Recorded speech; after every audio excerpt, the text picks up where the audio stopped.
Well, the answer is systematically focus on different segments of the sky for short intervals. Let's break down why. Hello again. I'm Rich Klingman with PracticePart107.com. We're here to make drone certification feel less like a test and more like a pathway. Let's explore that question. So, which technique should a remote pilot use to scan for traffic?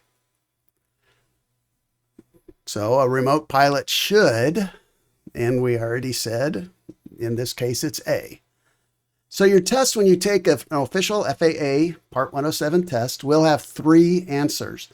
A lot of times, some of them can be just they're called detractors. They distract distractors from the right one. So like C in this case, scan the sky from right to left. Well, why wouldn't you do it left to right? And the sky is not, you're not in a car where the things are just left to right. So you need to systematically scan different segments.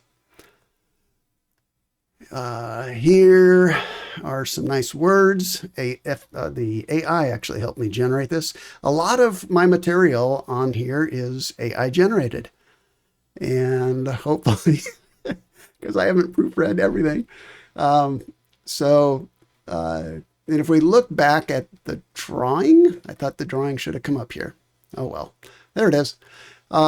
So if we look at this, this is kind of, again, AI's interpretation of what I asked it to draw. But the idea is look around, don't get fixated on a certain spot. Don't just watch your drone. If you're in a nice rural area like I am, there's not much risk, but you need to, as a pilot, be aware of everything going on all the way around you and above you. So this guy looks like he's just not watching his drone, but he is systematically looking around. So you always have to be aware of where your drone is. Your drone has to be visual line of sight. You always have to be able to see it, but you also need to be checking around your whole environment. Just as a driver, you don't stare out the front. You check mirrors, you check out the sides. As a pilot, dangers come from all directions. So systematically focus. So this is a FAA official question. It won't necessarily be on the exam exactly this way, but I think mine had this. Systematically focus on different segments of the sky for short intervals. Don't get stuck looking in one area.